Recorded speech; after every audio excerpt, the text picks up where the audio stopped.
আমরা অনেকেই এই ভাষণটা সম্পর্কে জানি না। আমরা অনেক ভাষণ নিয়ে এখন গর্ব করি। নবী করিম সাল্লাল্লাহু আলাইহি ওয়াসাল্লামের এই যে সর্বশ্রেষ্ঠ ভাষণ, এটা কতজন জানেন? বিদায় হজের ভাষণ। কতজন জানেন বিদায় হজের ভাষণে নবী সাল্লাল্লাহু আলাইহি ওয়াসাল্লাম কি বলেছিলেন উম্মতকে?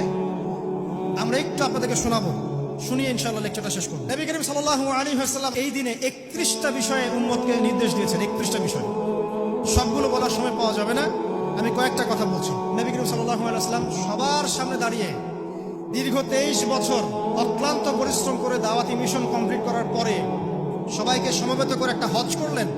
হজ করার পরে তিনি গুরুগম্ভীর কণ্ঠে বলছেন,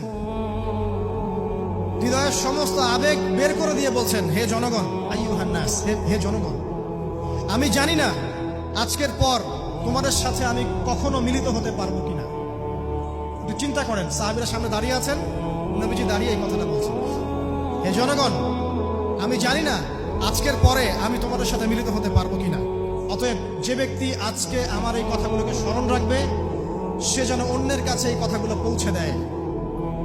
হতে পারে যার কাছে পৌঁছে দেওয়া হচ্ছে সেই এই কথাগুলোকে বেশি সংরক্ষণ করতে পারবে। আল্লাহ পাক তার প্রতি রহম করুন যে আমার এই কথাগুলোকে অন্যের কাছে পৌঁছে দেবে। নবীজির ভাষণ। এরপর নবীজি বলছেন, জেনে রাখো নিশ্চয়ই তোমাদের পরস্পরের, মুসলিমদের পরস্পরের সম্পদ, পরস্পরের রক্ত, পরস্পরের এই যে জান, মাল, ইজ্জত, এগুলো একে অপরের জন্য হারাম। মুসলিমদের পরস্পরের রক্ত, পরস্পরের ইজ্জত, সম্মান একে অপরের জন্য হারাম। এর হানি করা একে অপরের জন্য হারাম। ঠিক যেমন আজকের এই দিন হারাম, এই শহর হারাম, এই মাসও হারাম। নবী করিম সাল্লাল্লাহু আলাইহি ওয়াসাল্লাম বলছিলেন, জেনে রাখো 3টা বিষয়ে যেন তোমাদের অন্তর কখনো খেয়ানত না করে। 3টা বিষয়ে তোমাদের অন্তর যেন কখনো খেয়ানত না করে। 1, তোমরা যে কাজটাই করবা শুধু আল্লাহ পাকের সন্তুষ্টির জন্য করবে। তোমরা যে কাজই করবে শুধু আল্লাহর সন্তুষ্টির জন্য করবে। তোমাদের শাসক বর্গের কল্যাণ কামনা করবে। তোমাদের শাসক বর্গের কল্যাণ কামনা করবে। 3 নাম্বার, মুসলিমদের জামাতকে আঁকড়ে ধরে রাখবে।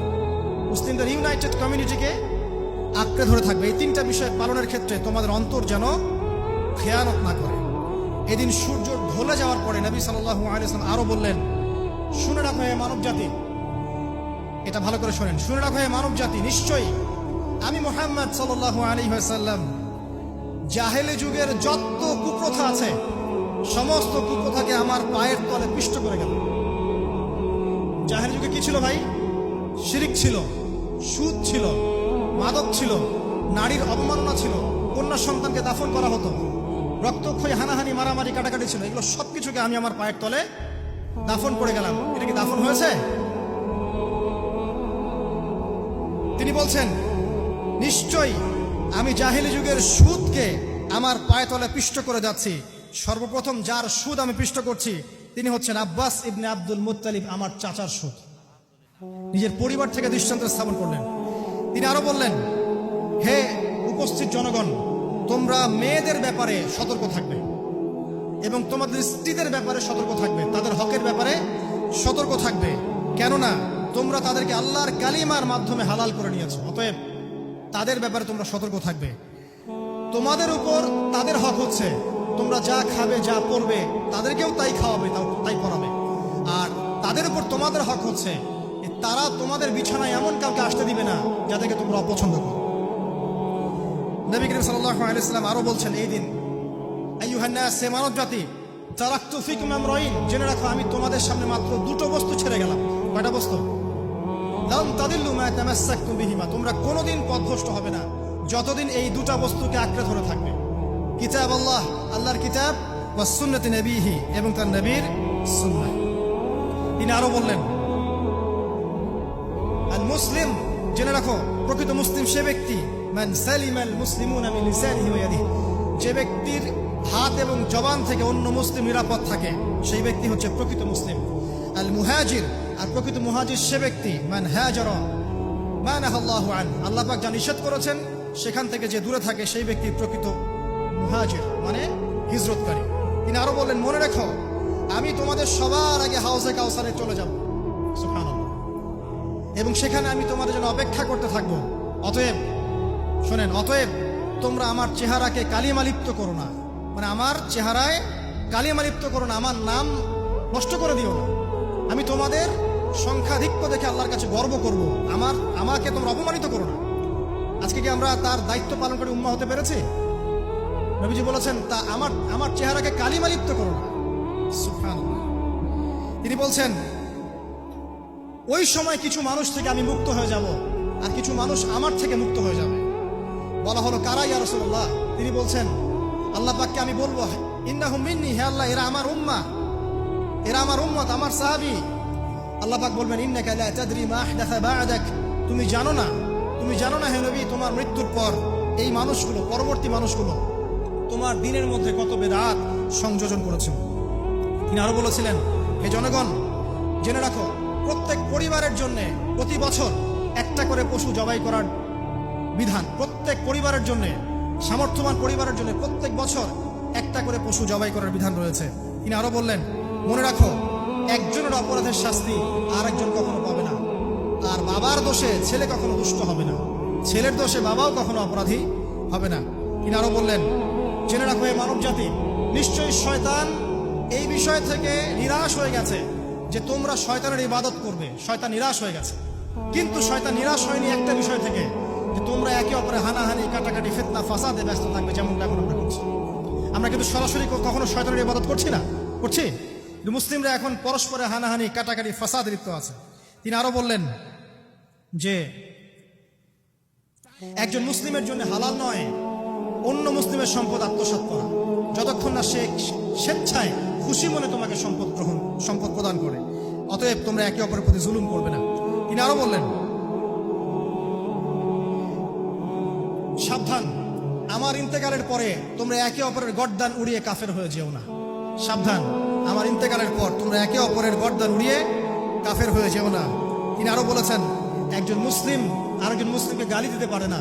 যদি একজন মুসলিম আরেকজন মুসলিমকে গালি দেয় এটা হচ্ছে ফাসিকি, এবং একজন মুসলিম যদি আরেকজন মুসলিমের সাথে যুদ্ধ করে এটা হবে এক প্রকার কুফরি।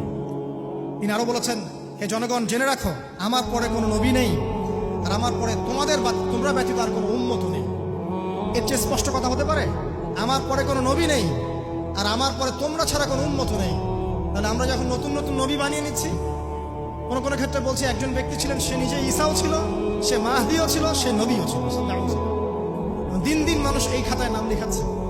সুবহানাল্লাহ। সর্বশেষ তিনি বললেন যে যদি তোমাদের উপরে, হে মানব জাতি জেনে রাখো, যদি তোমাদের উপরে একটা নাক কাটা কালো কুৎসিত কোনো আমির বা শাসকও চলে আসেন এবং সে যদি তোমাদেরকে আল্লাহর রাস্তায়, আল্লাহর কিতাব সুন্নাহ অনুযায়ী পরিচালিত করেন, তোমরা অবশ্যই তার আনুগত্য করবে, তার বিরুদ্ধে বিদ্রোহ করবে, তার আনুগত্য করবে। জেনে রাখো, শেষে তিনি জেনে রাখো হে মানব জাতি, আজকে থেকে কুল্লুকুম মিন আদম, তোমরা সবাই আদম সন্তান, ওয়া আদামু মিন তুরাব, আর আদম হচ্ছে মাটির সন্তান। আরবের উপর অনারবের, অনারবের উপর আরবের, সাদার উপর কালোর, কালোর উপর সাদার, লালের উপর কালোর অথবা কালোর উপর লালের কোনো রকম প্রাধান্য নাই। ইল্লা তাকওয়া, শুধু তাকওয়া ব্যতীত। যে ব্যক্তি বেশি মুত্তাকি সে আল্লাহর কাছে বেশি মর্যাদার অধিকারী হবে ইনশাআল্লাহ তাআলা। সর্বশেষ তিনি আঙ্গুলটা উঁচু করলেন, নিজের শাহাদাত আঙ্গুল উঁচু করে আকাশের দিকে তাকালেন, এরপর জনগণের দিকে তাকালেন, তাকিয়ে বললেন যে তোমাদের ব্যাপারে, হে জনগণ, তোমাদের ব্যাপারে আমাকে আল্লাহ জিজ্ঞাসা করবেন। ফামা আনতুম কাইলুন, তোমরা ওই সময় কি বলবে আমার সম্পর্কে? তখন সাহাবীরা বললেন আমরা বলবো যে আপনি বাল্লাগতা রিসালাতাক, আপনি আপনার রিসালাত পৌঁছে দিয়েছেন, ওয়া জামানাতাক, আপনার আমানত পূর্ণ করেছেন, ওয়া নাসাহতা উম্মাতাক, এবং আপনি আপনার উম্মতকে নসিহত করেছেন। এরপরে তিনি আকাশের দিকে তাকিয়ে বললেন আল্লাহুম্মা ফাশহাদ, হে আল্লাহ আপনি সাক্ষী থাকেন। আল্লাহুম্মা ফাশহাদ, হে আল্লাহ আপনি সাক্ষী থাকেন। আল্লাহুম্মা ফাশহাদ, হে আল্লাহ আপনি সাক্ষী থাকেন যে আমি আমার দায়িত্ব পৌঁছে দিয়েছি। এরপরে নাজিল হলো আল ইয়াউমা আকমালতু লাকুম দীনাকুম ওয়া আতমামতু আলাইকুম নি'মাতি ওয়া রাদিতু লাকুম ইসলাম দীনান। এই হলো বিদায় হজ, আজকের এই আরাফার প্রেক্ষাপট। আমরা কতজন এটা নিয়ে চিন্তা করেছি? 1 মিনিট একটু বলে শেষ করি। দেখেন, শেষ ওসিয়ত যেগুলো হয় মানুষের, এটা খুব হৃদয় বিদারক হয় না? বাবা ইন্তেকাল করছেন, সন্তানের জন্য ওসিয়ত করে যাচ্ছেন, মাকে দেখিস ইত্যাদি ইত্যাদি। হৃদয় বিদারক হয় না? মানুষ সারা জীবন মনে রাখে না? বাট আমরা আমাদের এই ন্যাশন, এই উম্মাহ, নবী সাল্লাল্লাহু আলাইহি সাল্লাম উম্মাহ বলে আমরা যারা দাবি করছি, আমাদের মধ্যে বেশিরভাগ মানুষ নবী সাল্লাল্লাহু আলাইহি সাল্লামের শেষ এই নসিহতগুলো ভুলে গেছি আমরা। নসিহতগুলোর মধ্যে সবচেয়ে ইম্পর্টেন্ট ছিল শিরক থেকে দূরে থাকা, সুদ থেকে দূরে থাকা, মুসলিম মুসলিম ভেদাভেদ না করা, শাসকের কল্যাণ কামনা করা, বিদ্রোহ না করে শাসককে উত্তম নসিহত করা। এবং আরেকটা হাদিসে তিনি বলেছিলেন 5 ওয়াক্ত সালাত আদায় করবে, সাওম পালন করবে, রমজান মাসে সাধ্যমতো সাদাকা করবে, মুসলিমদের জামাত আঁকড়ে ধরবে, ইনশাআল্লাহ হাসতে হাসতে জান্নাতে প্রবেশ করবে। আও কামা ক্বালা আলাইহিস সালাম। জাহেলি যুগের সমস্ত প্রথা ছেড়ে দেওয়া ছিল আজকের দিনের মূল মর্ম আমরা ছাড়তে পারছি না। সুদ ছেড়ে দেওয়া ছিল মূল মর্ম, ছাড়তে পারছি না। শিরক থেকে বের হতে পারছি না। বেদাতীদের ব্যাপারে ধমক দেওয়া হয়েছে, বেদাত ছাড়তে পারছি না। খেয়াল করে দেখেন, মুসলিম মুসলিম হানাহানি কাটাকাটি এখনো ছাড়তে পারছি না। ইভেন ধর্মতাত্ত্বিক ভাবেও আমরা বহু দল এবং উপদলে বিভক্ত হয়ে গেছে, কারোর সাথে কারো ঐক্য নাই। সব মিলিয়ে নবী সাল্লাল্লাহু আলাইহি ওয়াসাল্লামের শেষ ওসিয়তগুলো, কিতাব এবং সুন্নাহ আঁকড়ে ধরা, এটা আমরা সবাই আঁকড়ে ধরতে পারছি না। আজকের এই দিবসগুলো এই জন্যই আল্লাহ পাক বারবার ফিরিয়ে দেন, যাতে করে এগুলো নিয়ে আলোচনা হয়, আমরা এগুলো জানতে পারি এবং আমল করতে পারি, এই চেতনাগুলো লালন করতে পারি, নিজেরাও শিখি, পরিবারকেও শেখাই, আগামী প্রজন্মকেও শেখাই ইনশাআল্লাহ তাআলা। আশা করছি ইনশাআল্লাহ আমরা যদি নাও পারি, একসময় এমন একটা প্রজন্ম আসবে যারা নবী সাল্লাল্লাহু আলাইহি ওয়াসাল্লামের উম্মার মতো উম্মাহ হবে ইনশাআল্লাহ।